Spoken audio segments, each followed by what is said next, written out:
Hello friends, welcome to भूमि साथी YouTube channel. तो आज वीडियो आम देखा आपणकर कौन जो जमी जमा केस जदि चलती डिस्ट्रिक्ट कोर्ट बा सबऑर्डिनेट कोर्ट रे आपण ता स्टेटस केमती जानी परिबे, हला आपण केस टी को स्टेज रे अछि, आपण ऑनलाइन केमती चेक करिवे ता विषय रे ए वीडियो रे आज आलोचना करबा। तो आपणकर रिस्पेक्टिव डिस्ट्रिक्ट कोर्ट पोर्टल को जुवा पई आपण जो गूगल सर्च बार लिखिवे डिस्ट्रिक्ट कोर्ट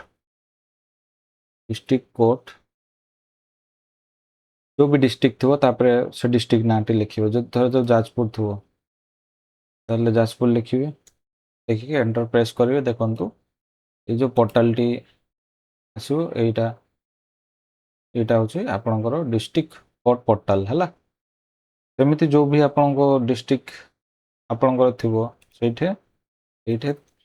नाटी ये जोड़देवे है। डिस्ट्रिक्ट कोर्ट धरा जाऊ मु केन्दुझर देखा चाहूँगी, मो केस टी धरा जाऊ केन्दुझर डिस्ट्रिक्ट कोर्ट रे अच्छी मुझे लिखिल डिस्ट्रिक्ट कोर्ट केन्दुझर, तापर एंटर प्रेस करी।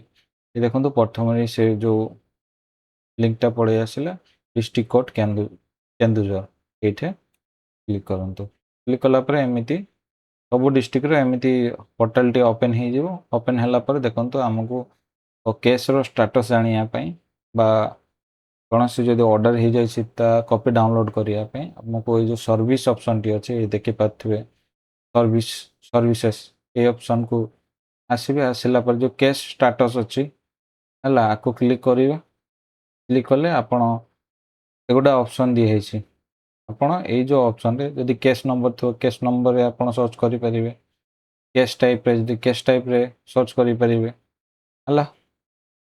जदि आपणकर पार्टी ना तो जो आपण भी अछंती केस रे बा आपण फाइल करछंती बा आपण जनक अगेंस्ट फाइल करछंती तांको ना रे भी सर्च करि पारे, आपण ना रे भी सर्च करि परिबे हला। तो आम फर्स्ट देखा जो केस नंबर को जीवा है।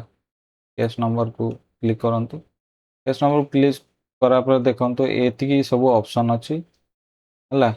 यहाँ हूँ केस नंबर जदि थो केस नंबर रे आप सिलेक्ट करें। पार्टी ना जदि अच्छी पार्टी ना रे भी आप सिलेक्ट करें। एडवोकेट ना रे मध्य आप केस सर्च करें है।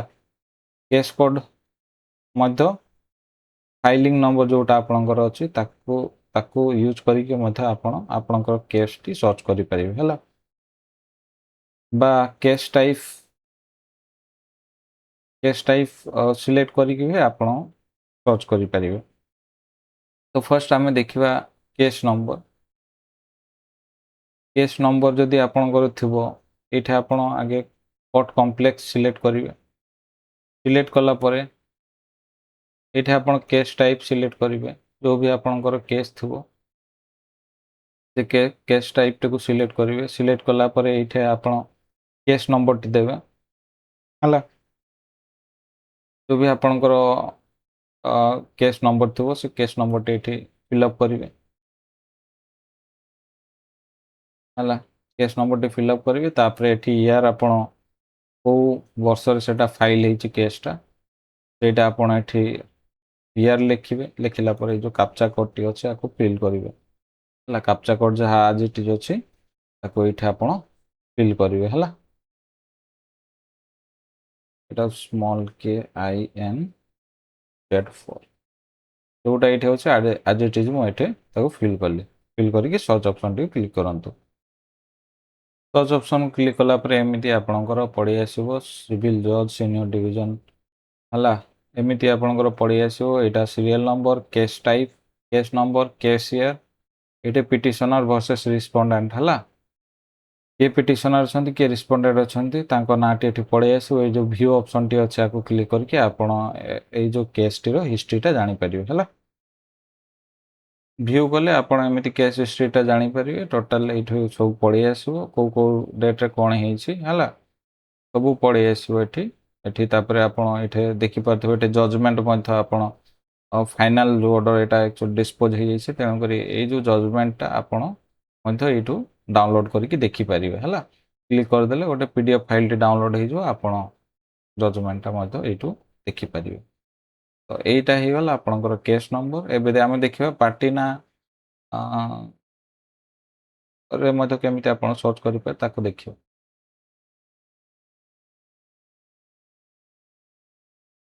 ତ ଏବେ ଆମେ ଦେଖିବା ପାର୍ଟି ନାଁ ଦ୍ୱାରା ଆମେ କେମିତି ସର୍ଚ୍ଚ କରିବା। ତାହେଲେ ପାର୍ଟି ନାଁ ଏଇଟା ପାର୍ଟି ନେମ୍ଟାକୁ କ୍ଲିକ୍ କରନ୍ତୁ। କ୍ଲିକ୍ କଲା ପରେ ଆପଣଙ୍କ ଯେଉଁ ବି କୋର୍ଟ କମ୍ପ୍ଲେକ୍ସ ଥିବ ଆପଣଙ୍କର ସେ କୋର୍ଟ କମ୍ପ୍ଲେକ୍ସ ବା ସିଲେକ୍ଟ କରନ୍ତୁ।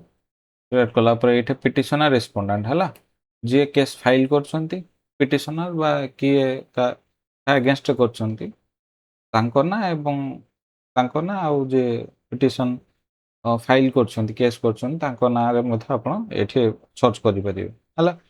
ତ ଏଇଠି ତାଙ୍କ ନାଁ ଲେଖିବା, ଲେଖିଲା ପରେ ଏଇଠି ବର୍ଷ ଲେଖିବା ହେଲା।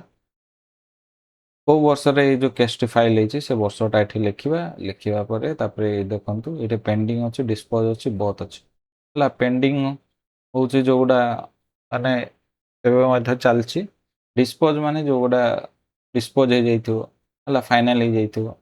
ଆଉ ବୋଥ୍ କଲେ ଆପଣଙ୍କର ବୋଥ୍ ଡିସ୍ପୋଜ ଆଉ ପେଣ୍ଡିଂ ସବୁ କେସ୍ ଦେଖେଇବେ। ହେଲେ ଏଠି ବୋଥ୍ ଅପସନ୍ଟି କ୍ଲିକ୍ କରିବା। କ୍ଲିକ୍ କଲା ପରେ ଯେଉଁ କାପ୍ଚା କୋଡ୍ଟି ଅଛି ଆଜ୍ ଇଟ୍ ଇଜ୍ ଏଠି ଆପଣ ଫିଲ୍ଅପ୍ କରନ୍ତୁ। ଫିଲ୍ଅପ୍ କଲା ପରେ ସର୍ଚ୍ଚ ଅପସନ୍ଟିକୁ କ୍ଲିକ୍ କରନ୍ତୁ। ସର୍ଚ୍ଚ ଅପସନ୍ କ୍ଲିକ୍ କଲା ପରେ ଏମିତି ଆପଣଙ୍କର ପଳେଇ ଆସିବ। ଏଇଠୁ ଆପଣ ଆପଣଙ୍କର ଯେଉଁ ବି କେସ୍ ଥିବ ତାକୁ ଆପଣ ଭିଉ କରିକି ତା ଷ୍ଟାଟସ୍ ଚେକ୍ କରିପାରିବେ।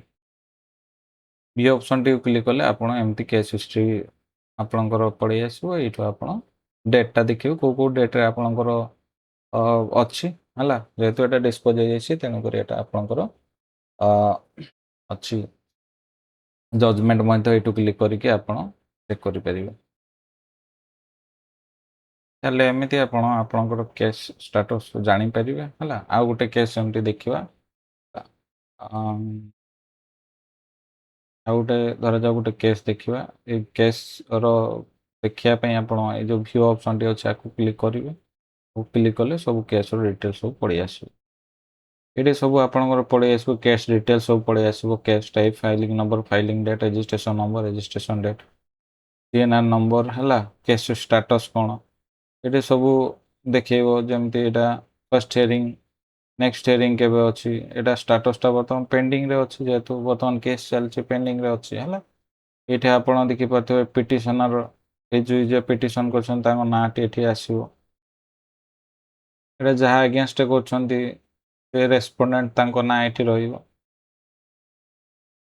ତାପରେ ତଳକୁ ତଳ ଗଲେ ଏଇଠି ଆପଣଙ୍କର ପୁରା ହିଷ୍ଟ୍ରିଟା ଏଇଠୁ ପଳେଇ ଆସିବ। ଏଇଠି ଆପଣ ଦେଖିବେ ଯେ ଆପଣଙ୍କର କେଉଁ କେଉଁ ଡେଟ୍ରେ କ'ଣ କ'ଣ ଅଛି ହେଲା।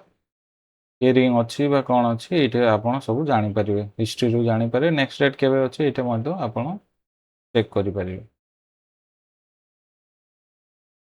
ତାହେଲେ ଏମିତି ଆପଣ ରିସ୍ପେକ୍ଟିଭ୍ ଡିଷ୍ଟ୍ରିକ୍ଟର ଯେଉଁଠି ବି ଆପଣ କେସ୍ ଚାଲିଥିବ ଏମିତି ତା ଷ୍ଟାଟସ୍ ଆପଣ ଜାଣିପାରିବେ ଏବଂ ଚେକ୍ କରିପାରିବେ। ଏବଂ ଯେଉଁ ଫାଇନାଲ୍ ହେଇଯାଇଥିବ ତାହେଲେ ଫାଇନାଲ୍ ଜଜମେଣ୍ଟଟା ବି ଆପଣ ଏଠୁ ଡାଉନଲୋଡ୍ କରିପାରିବେ। ଆଶା କରୁଛି ଏ ଭିଡ଼ିଓଟି ଆପଣଙ୍କୁ ଭଲ ଲାଗିଥିବ। ଯଦି ଏ ଚ୍ୟାନେଲରେ ନୂଆ ଅଛନ୍ତି ତାହେଲେ ଚ୍ୟାନେଲଟିକୁ ସବସ୍କ୍ରାଇବ୍ କରନ୍ତୁ ଏବଂ ବେଲ୍ ଆଇକନ୍ ପ୍ରେସ୍ କରନ୍ତୁ ସୋ ଦ୍ୟାଟ୍ ଯଦି ନୂଆ ଭିଡ଼ିଓ ଅପଲୋଡ଼ ହୁଏ ତାହେଲେ ଆପଣ ଅପଡ଼େଟେଡ଼ ରହିବେ। Thank you.